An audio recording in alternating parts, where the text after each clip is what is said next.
Para maganda ang kulay, iba-ibang kulay po ang lalagay natin. Ayan. Hi guys! Ngayon, magluluto tayo ng makapuno ball. Sa mga ingredients natin ay meron tayong condensed na mango flavor and ube flavor and buko pandan flavor. Meron din tayong cornstarch. Tagkakalahating 1/2 cup lang po talaga sila bawat lata. And then, meron tayong water, desiccated coconut, and maglalagay po ako ng buko pandan flavor. And then, maglalagay po ako ng food coloring na mango at green and ang ating ube flavor na color. And then, meron din po tayong buko. Mag-start na po tayo. Okay, ngayon naman po, magluluto na tayo. Ilalagay lang natin ang ating buko pandan condense. Sairin lang po natin to. And then, buksan na natin ang apoy. Nilutuin lang po natin ito sa mahinang apoy ng 2 minutes. Ayan. Haluin lang po natin. After 2 minutes po, ganito na siya. Ilalagay na natin yung mga buko natin, yung ganito po. Gantong buko na pang buko salad. Ayan. Half cup lang po ilalagay natin. Haluin natin. Lulutuin natin to ng 5 minutes.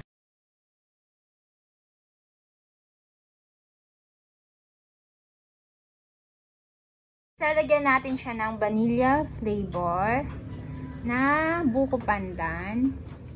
And then, lalagyan natin siya ng kulay green na food coloring para ma-enhance yung kulay green niya. Maganda kasi tingnan kapag green na green siya. Lagyan natin. Optional lang naman to kung gusto nyo. At haluin na po uli natin.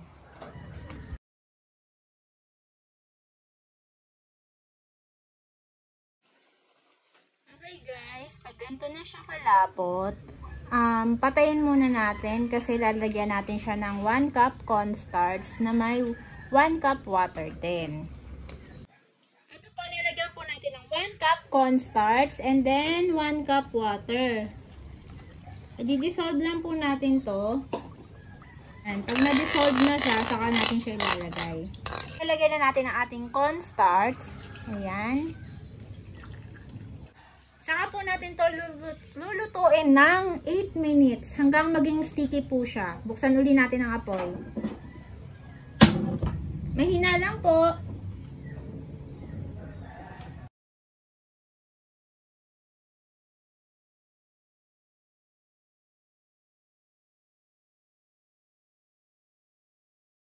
Okay guys, pag ganito na yung texture niya, nagsasama-sama na siya pag ganito. Tingnan nyo. Pag hinalo natin, walang naiiwan sa kawali dahil buo-buo na siya. Pwede na natin patayin ng apoy, iset aside na natin to. Tapos, palamigin natin ng konti, saka natin bibilutin. Magluluto naman tayo ngayon ng susunod natin dito ay ating mango flavor. Okay po, dito natin siya ilalagay sa plato na kailangan natin siya lagyan ng plastic, yung pang-wrap. Kasi didikit siya sa plato. Kailangan natin siya nun lagyan. Yan, papalamigin muna po natin yan. Saka natin siya bibilutin at lalagyan ng desiccated. Ang next po natin ay ating mango flavor. Lalagay din po natin. Ayan.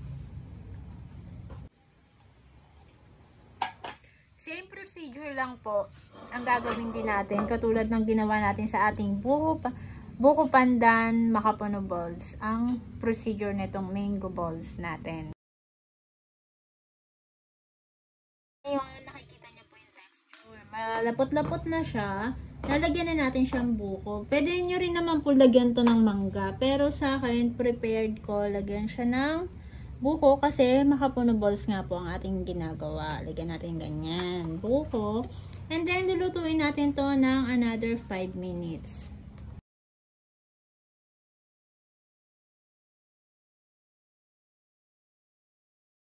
Ito po, kita nyo, malapot na siya. Maglalagay din tayo ng 1 cup cornstarch at 1 cup water. Patayin muna uli natin ang apoy. Ito po, o yan. Maglalagay din po tayo ng water uli. Saka natin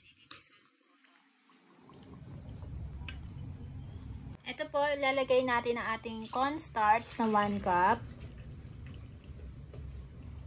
And then, maglalagay po tayo ng mango flavor para additional yung flavor niya. Ayan.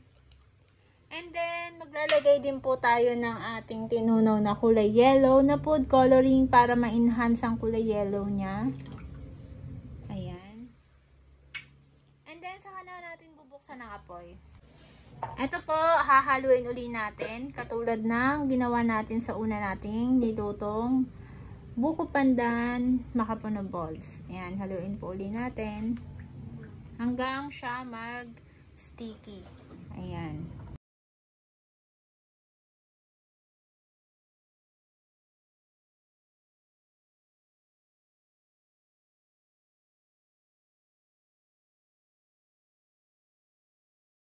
Sobra na siyang kapit na kapit at maganda ang texture niya. Isi-set aside muna natin to papalamig. And then, isusunod natin ang ating huling flavor, ang ating ube flavor.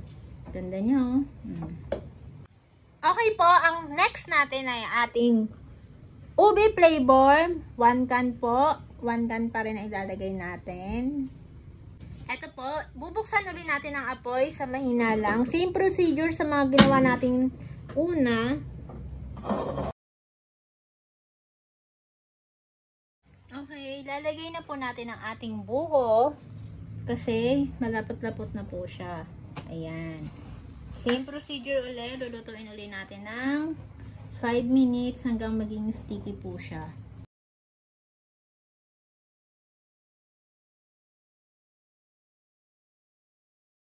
Patayin muna po natin ang apoy kasi lalagyan natin siya ng cornstarch. Ito na po. Ayan, lalagyan natin ng cornstarch.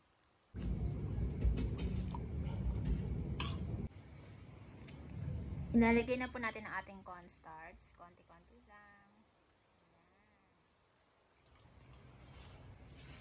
Ayan. And then, i-open ulit natin ang ating apoy. Dahil parang feeling ko, hindi siya masyadong magba-violet, lalagyan po natin siya ng ube flavor para lalong masarap. Ayan. And then, ang ating red food coloring, lalagyan po natin. Para red na red siya. Violet na violet po pala. Sorry, litong-litong lang ako. Yan, ang ating violet na food coloring, nilagyan natin. Haluin ulit natin hanggang siya ay maging sticky.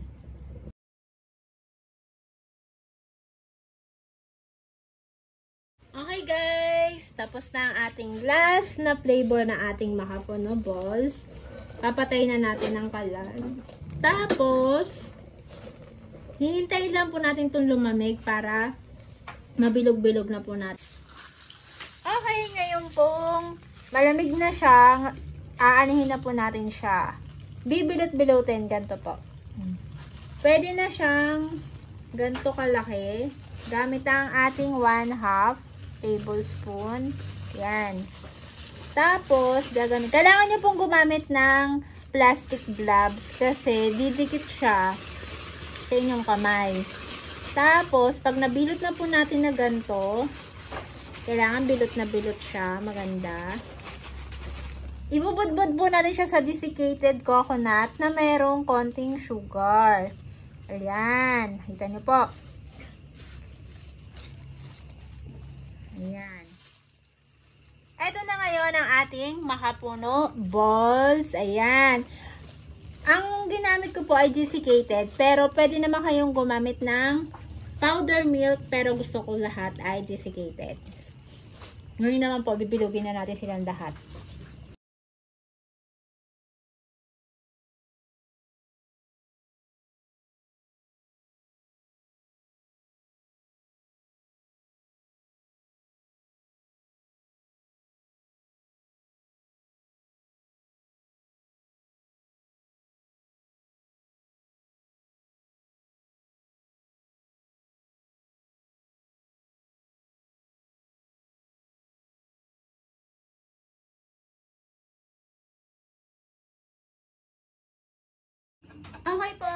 Tapos na ang ating pagbibilog sa ating mga makapuno balls. Meron naman po tayong papakita ko sa inyo. Pwede nyo siyang ilagay dito kung ipamimigay nyo naman. Pwede, or kahit sa anong plastic na pwede paglagyan. Ganito. Ayan, lagay lang po tayo dito ng mga ilang peraso. Yan, yan. Pwede po natin sila itong ipamigay at ibenta. Ayan. Ayan po. Para maganda ang kulay, iba-ibang kulay po ang lalagay natin. Ayan. Nakikita nyo po. Iba-ibang kulay siya. Pwede siyang pang-benta. Pwede nyo ito ibenta ng 2 pesos to 3 pesos. Or depende sa inyong nagastos. Ayan. Dito pa. Tingnan natin. Ayan. Ito na siya ang ating makapuno balls. Ngayon naman po, titikman natin. Ngayon naman po, titikman na natin ang ating ginawang makapuno balls. Una kong titikman itong mango flavor. Itong mango flavor, pwede nyo po siyang lagyan ng mango na ipalaman nyo sa loob niya. Pag binilog nyo siya, pwede nyo siya ipalaman ng mango na ginawa nyo para siya maging milk na ganon. Milk mango, pwede nyo siya ipalaman. Lasang-lasa yung buko natin. Makakain naman yung buko. At saka yung flavor ng ating mangga. Ang sarap na. At hindi mo na siya kailangan nguyain. Kasi kusa siya nagme-melt sa loob ng pag kinain niyo siya. Kusa siya nagme-melt. Ito naman titikman natin ang ating ube flavor. Pwede nyo naman itong palamanan ng cheese or mango. Or cheese or ube din po. Pwede din.